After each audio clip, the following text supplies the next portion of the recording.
Radhe Krishna channel में मेरी तरफ से सबको राधे राधे। आज मैं बात करती हूँ कि हल षष्ठी के बारे में। इसको कहीं कहीं ललही छठ भी कहा जाता है। तो ललही छठ व्रत भादों महीने में कृष्ण पक्ष में जो छठी तिथि होती है उसी को ललही छठ कहा जाता है। तो ललही छठ व्रत कब है और उसका क्या नियम है, व्रत कथा 6 कथा उसमें ज़रूरी है सुनना। तो आज मैं इस वीडियो में डालने जा रही हूँ। देखिए, कथा किसी को श्रवण करना होगा तो वीडियो ज़रूर चालू करके कथा अवश्य श्रवण करें।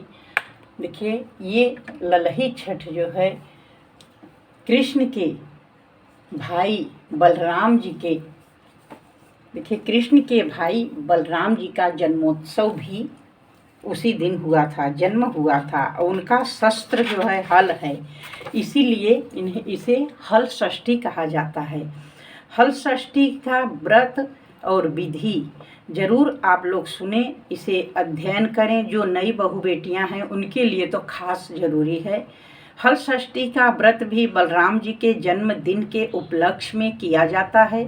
श्री बलराम जी के छोटे भाई भगवान श्री कृष्ण का जन्म मथुरा जी की पवित्र भूमि पर हुआ था। हल षष्ठी व्रत को भादव मास के कृष्ण पक्ष की षष्ठी के दिन किया जाता है। श्री बलराम जी का शस्त्र हल है, इसलिए इस दिन महिलाओं को हल चले हुए जमीन में चलना और उसमें उत्पन्न सामग्री को नहीं खाना चाहिए।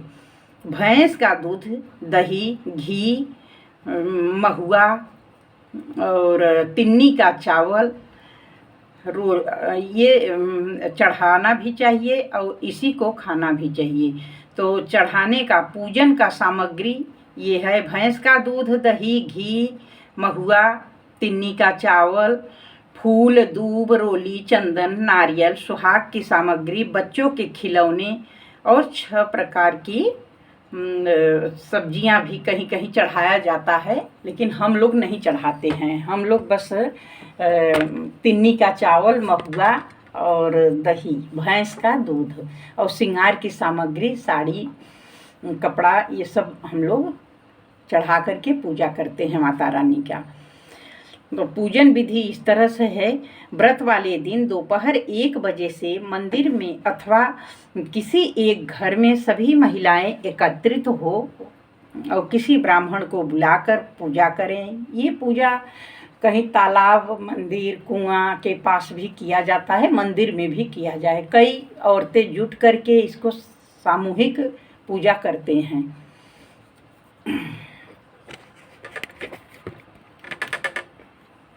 इस दिन गौरी गणेश की पूजा करना चाहिए और इसके बाद कई महिला हल षष्ठी व्रत कथा पढ़ करके सुनाएं। एक महिला पढ़ती हैं और शांतिपूर्वक कथा सुने।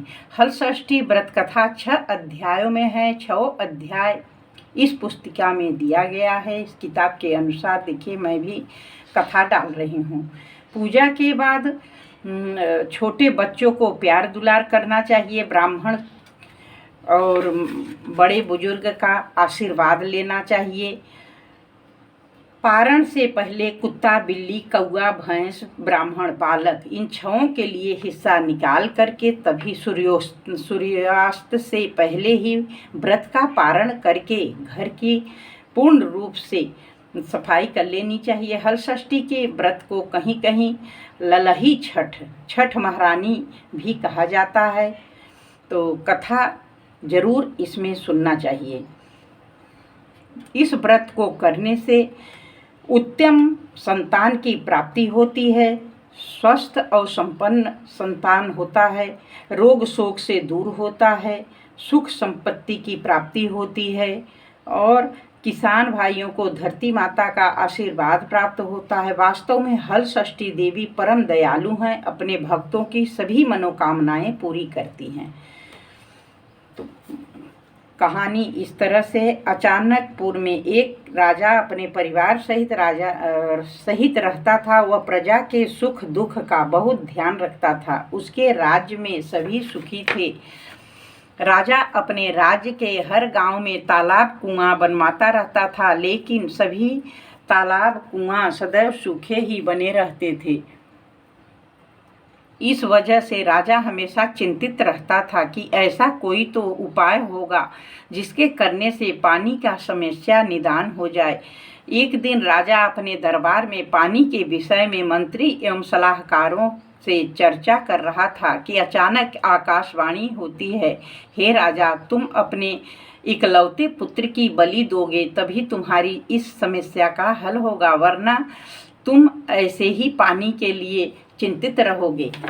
इस आकाशवाणी को सुनकर दरबार में बैठे सभी लोग को आश्चर्य होता है और सभी लोग दुखी हो जाते हैं। सभी सोचते हैं कि यदि राजकुमार की बलि दे दी जाएगी तो राजा का वंश ही खत्म हो जाएगा। रात में राजा विचार करता है कि यदि मैं अपने बेटे के पोते जो भी 2 माह का है इसकी बलि दे दूं तो कैसा रहेगा। इससे आकाशवाणी की बात भी पूरी हो जाएगी और मेरा वंश भी बच जाएगा, क्योंकि मेरे बेटे के जीवित रहने से भविष्य में और भी पोतों का जन्म हो सकता है। फिर तो राजा अपने मन में यही निश्चय करके सो जाता है। अगले दिन हल षष्ठी का व्रत होता है। राजा के बेटे को बहू हल षष्ठी का व्रत रखती है।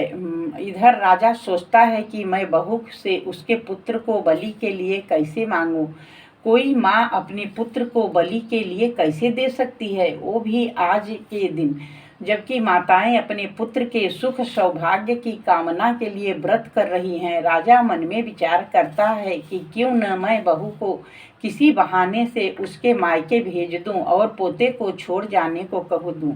जब बहू चली जाएगी तब मेरा काम बन जाएगा, बाद में बहू को कोई बहाना बना दूंगा। यह विचार राजा को उचित लगता है और वह बहू के पास जाकर कहता है, बहू, अभी तुम्हारे मायके से खबर आई, तुम्हारी माँ बहुत बीमार है, तुमको देखना चाहती है, तुम अपनी आज माँ को देखने चली जाओ, पोते को मेरे पास छोड़ जाओ। यह सुनकर बहू कहती है, पिताजी, आज तो हल षष्ठी है, आज मैं कैसे जा सकती हूँ। आज के दिन तो हल जूते जमीन पर चलना मना रहता है। तब राजा कहता है, तुम चल कर नहीं जाओगी, मैं पालकी सजवा देता हूँ, तुम उसमें बैठ कर जाना। बहू के जाते ही राजा अपने पोते को सागर के पास ले जाकर बलि चढ़ा देता है। उसके बाद उसे आत्मग्लानि होती है कि वह अपनी बहू से क्या कहेगी। उधर बहू जब अपने मायके पहुंचती है तो सभी महिलाएं हल षष्ठी पूजा करने की तैयारी कर रही होती हैं। उसकी माँ भी पूजा करने को तैयार बैठी होती है। माँ भी पूजा करने को तैयार बैठती है। अपनी माँ को स्वस्थ देखकर बहू को बहुत खुशी होती है, लेकिन आश्चर्य भी होता है कि ससुर जी ने ऐसा क्यों कहा। उसके बाद सभी मिलकर हल षष्ठी देवी की पूजा करते हैं। बहू भी पूजा करके व्रत का पारण कर कहारों के साथ वापस आती है। रास्ते में वो कहारों को कहती है, हमारे ससुर जी ने जो सागर बनवाया है उसी तरफ ले चलना, मैं सागर में हाथ मुंह धोकर ही घर जाऊंगी। कहारों को असमंजस होता है, लेकिन बहू की जिद के कारण उधर ले जाते हैं, लेकिन उन्हें सागर में पानी भरा हुआ देखकर आश्चर्य होता है। वास्तव में आकाशवाणी के अनुसार राजा के बलि देने से ही यह चमत्कार हुआ था। बहू सागर में उतरकर प्रणाम करती है और हाथ मुंह धोकर आंचल फैलाती है। आंचल में उसका बच्चा खिलते हुए आ जाता है। बहू को बहुत आश्चर्य होता है कि बच्चा यहाँ कैसे आ गया। फिर दोनों घर पहुँचते हैं। यह सब हल षष्ठी माँ की कृपा से ही हुआ था। राजा अपनी बहू से माफ़ी मांगता है, लेकिन साथ में बच्चे को देखकर बहुत खुश होता है। राजा बहू को आशीर्वाद देते हुए कहता है कि यह तुम्हारी ही पुण्य का नतीजा है। राजा कहता है कि जिस तरह बहू के आत्मविश्वास और श्रद्धा के कारण हमारे घर में खुशी आई है, वैसे ही हमारे राज्य में सभी प्रजाजनों को घर में खुशी रहे। राजा ने अपने राज्य में घोषणा करवाई कि अगले साल से हमारे राज्य में सामूहिक रूप से हल षष्ठी की पूजा होगी। जिस प्रकार हल षष्ठी माता की कृपा से राजा के घर में खुशियां आई, उसी प्रकार से आप सभी भक्त लोगों में भी सदैव खुशियां बनी रहे। बोलिए हल षष्ठी मैया की जय। ये पहली कहानी थी। अब दूसरी कहानी।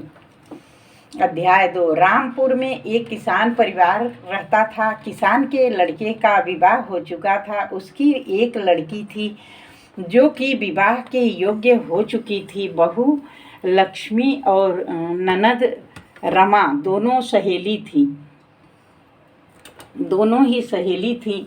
घर में रमा की माँ अपनी बहू को बहुत प्यार करती थी। एक दिन रमा और लक्ष्मी दोनों खेत जाने की सोचती हैं। माँ से आज्ञा लेकर साथ में कुदाली टुकनी लेकर खेत जाती है। लक्ष्मी अपनी ननद से कहती है, तुम यहाँ पर बैठना, तब तक मैं खेत में कांटा, लकड़ी, घास इत्यादि पड़ा है उसे बीन लेती हूँ। ऐसा कहकर लक्ष्मी काम में लग जाती। इधर रमा जहाँ बैठी थी वहीं पर नाग का भिंभौरा था। रमा बैठे बैठे वहीं की मिट्टी को लकड़ी से खोदने लग जाती है और अनजाने में नाग के 5-5 अंडों को भी फोड़ देती है। इससे नागिन को बहुत ही गुस्सा आता है।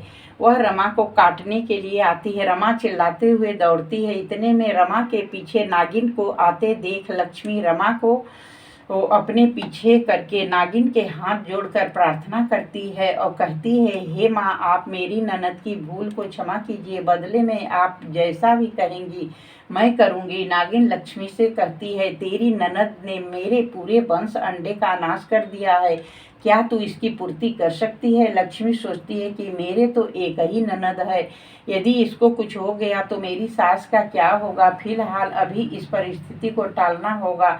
ऐसा सोचकर नागिन से कहती, हे माँ, मैं आपके नुकसान की पूर्ति तो नहीं कर सकती हूँ, लेकिन यह वचन देती हूँ कि इसके बदले में आप जैसा कहेंगे मैं वैसा ही करूँगी। यह वचन देकर वो वापस आ जाती है और घर में किसी को कुछ भी नहीं बोलती हैं।